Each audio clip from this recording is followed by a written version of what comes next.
কি করতেছো গো? হালুয়া বানাইছো? হুম। বাহ, অনেকদিন ধরে হালুয়া খাই না গো। কিসের হালুয়া জানি এটা? সুজির হালুয়া দুধ দিয়া দুধ দিয়ে সুজির হালুয়া। পরোটা বানাইছো? বানানো পরে আগে একটা করে পরোটা দিয়ে তো সুজির হালুয়া অনেক সেই জোস। এই যে সেমাই রান্না করছি। মাশাআল্লাহ, আজকে সেমাই রান্না করছো? হুম। দেখছেন, সেমাই রান্না করছে আজকে। আজকে আয়োজন ভালো, তোমার মনটা মনে হয় আজকে ভালো না? কেমন খারাপ ভালো থাকলে তোমার খাওয়াই না।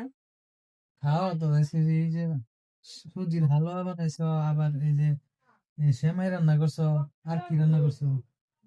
এটাই খাইবে। হ্যাঁ, এত কিছু খাওয়া লাগতো না।